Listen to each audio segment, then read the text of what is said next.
So remember what we're doing is we're covering the categories that are common within the narrative report. And we're really looking at the documentation categories. So when we look at, and we're focusing not only on the narrative report, but remember we're focusing it on the minor impact soft tissue spinal injury. Minor impact soft tissue spinal injury. That's where the focus of these tests are.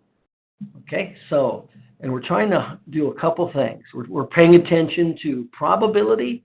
What's the likelihood of these tests being positive or not being positive? And remember, we're paying a special attention at MMI, maximum medical improvement, with the low impact soft tissue spinal injury. That is what is so important to know how to document and quantify.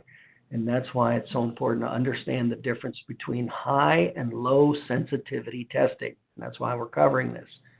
Know the difference between probability and possibility at MMI, and how to find the test.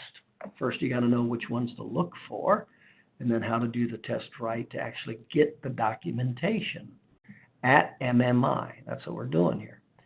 So remember, when we look at kind of the big picture of the diagnostic tests for a chiropractor, the most common chiropractic tests are, chiropractors will do a structural analysis typically, but the big four tests are the range of motion. And remember, when we do range of motion, it's 3 ranges of motion, distinct and separate: active, passive, and joint motion. All 3 of them are done separately and quantified separately because they all mean different things. And then you have the nerve test. Remember, the common nerve tests in chiropractic are dermatomes, reflexes, and cranial nerves. And then muscle testing is common. And then you have the orthopedic tests. Those are common.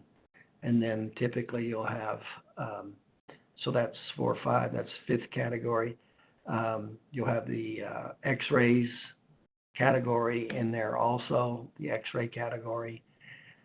Those are the most common. And then if you also want to include palpation, the 3 major diagnostic tools that you can get with palpation.